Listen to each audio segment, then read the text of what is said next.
but wild to be on the other side of the camera. Yeah. Thank you. Clint? Yes, sir. Second. This is a question for Keanu. Keanu, Matrix was 11 years ago, so I'm wondering, between then and now, how have you approached what movies you're going to make, and what gets you jazzed, what gets you interested to choose the roles you've chosen since then? And what's your favorite restaurant? Oh, no. I don't have a favorite restaurant in Toronto, and though there are lots of good places to eat, and I don't. In terms of scripts, it's not even from the Matrix. It's just trying to find good material, good characters, scripts that answer the question why. Why make it? What are we doing here? And hopefully to entertain. Kind of what one's interested in, and hopefully engaging material, and and working with hopefully people that you want to work with, and it's really all there is. James, Keanu's role is the beginning of the film is a toll booth collector, and were you on set at the toll booth, and did that bring back memories? No, I refused to go to the toll booth, but in case Malcolm asked me, I had the correct change. But you've been there before. Not to that particular one. That one doesn't exist any longer. Yeah, I'm almost out of toll booth jokes. Yeah. I just keep thinking if I had the correct change, I would have made a lot more money. I didn't know they were going to make it too, see, so I would have refused to die. Shoot me if you can. But that was an interesting question. Any questions? Please raise your hand so we can bring you the mic. Yes, in the back. Sorry, is it a regular? Do you ever get tired of Godfather being referred to? No, I thank God for it. Thanks. Yeah, I mean, unlike actors that hide, I think that most of them don't like to, give autographs or don't want to be recognized. I think if somebody didn't recognize them, they'd have a heart attack. So I'm very thankful that people still remember I'm alive and all that, And no, I don't get tired of it. I mean, it was a blessing. God, I'm getting sentimental. Over you. Malcolm, I'd like to come back to the question of locations. The film takes place, or much of the film takes place in a theater and a bank, which are across the street from each other in Buffalo. Where did you shoot? Well, we shot in Buffalo. We shot a few weeks in Buffalo, and we shot in Tarrytown. The theatre was in Tarrytown. We did as much as we could in Buffalo. We shot a lot of our exteriors there. And we shot in and around New York, just simply for the logistics. According to the press kit, you were shooting around most of the state of New York. Yeah, absolutely. Whatever locations fitted the script, really, yeah. But Buffalo was fantastic. The day we shot the car crash scene, it was snowing heavily. It fitted beautifully. I was really happy to be there. It's very close. Please. Hi, Keanu, I'm actually going to see again with my kids that are 13 years old, The Matrix, the 3 ones, next weekend. Fantastic. So I want to... How old are your kids? 13 years old. 13 years old. So do you go back and watch your movies, and James, do you go back and watch, your own movies? Do you guys do that? No, I don't. No. When was the last time that you saw The Matrix? Never saw it again? From beginning to end? Well, I don't know. Anybody here see it from beginning to end?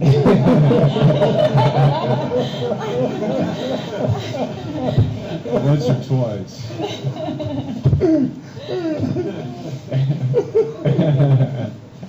But when The Godfather comes on, you can't turn it off.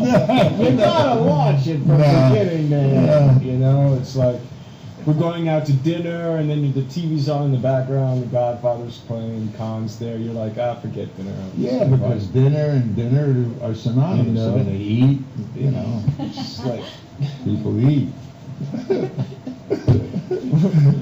Where do you eat in Toronto? No. is that it? Not yet. You're not off the hook yet. Malcolm. Vera's best known now, at least for Up in the Air, but you admired her earlier. Oh yeah, when I saw Vera in The Departed, it was like a hand came out and slapped face. Loved her, and I couldn't believe she called me up and said, "Get me on this gig." You know, it was unbelievable. I was really happy. Thank you, Vera. Thank you, Malcolm. Yeah, I was really excited. I mean, I was just telling Vera backstage that she's the best thing since Carol Lombard.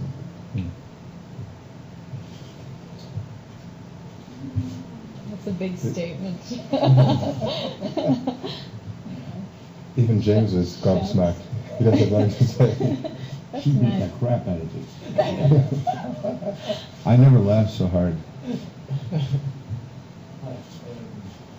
You obviously had a good, Casper, keynote at DK.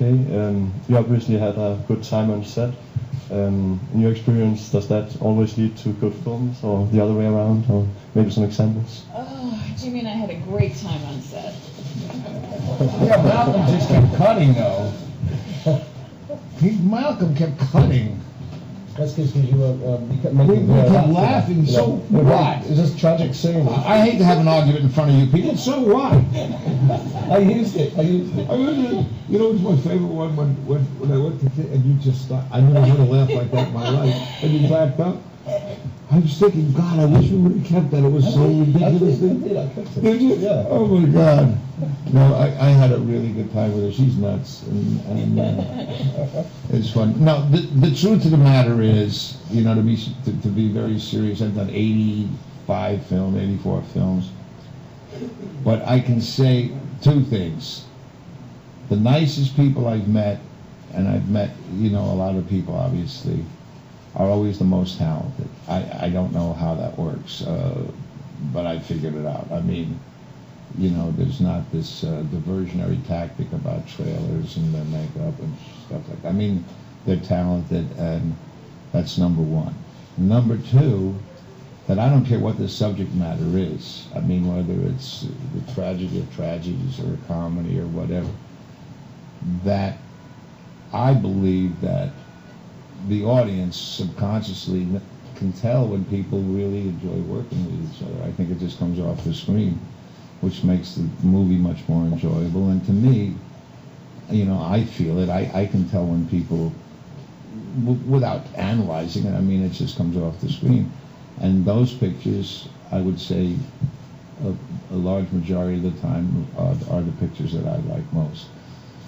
So hopefully for this picture, I mean, I don't remember anybody in the entire cast or the crew. I mean, we had a great crew. You know, it was just, you know, tough conditions, long hours, but we somehow giggled through it. The craft table wasn't all that great. Keanu was wearing in. Me and Keanu had so much fun at night. We went everywhere. It was rap. I never saw the son of a gun. I thought he was over some laughs. We didn't go out. No, sorry about He had that. to go back to his ashram. I don't know what the hell he was doing. Facing the east and yelling Unsara at 40 minutes. I don't know what the hell he was doing. I was missing all the fun, Caan. Yeah. Yeah, up there in Tarrytown. And then, by the way, the whole picture started, you know, it made me feel at home. We spent a week and a half in jail. That's where we started in Nassau. Yeah. That was a great start. It was. Yeah, it was fun. Anyway, I don't know if I answered your question, but I just felt like talking for a while. Kenny, do you have any plans or dreams of directing? I did. I directed a picture in Buffalo in 1980 called, was very well received and made no money. It was called Hide in Plain Sight, and I shot it in Buffalo. And there you go. But I don't want to do it again. For the moment. Well, I ain't got that many moments left. I don't want to do it. Keanu, what about you? I don't. We'll see.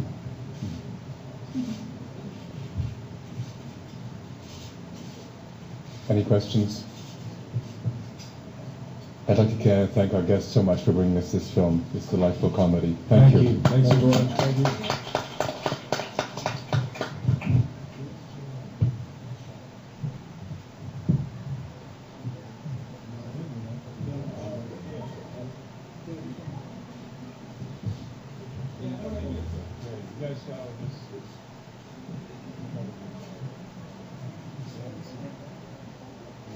When are you guys going to see the film? Is that a fair question to ask, Max? Does nobody want to answer any questions?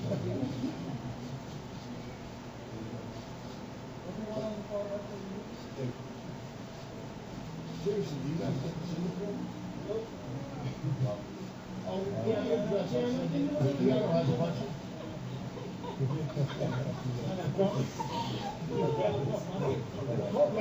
Malcolm, you have the DVD.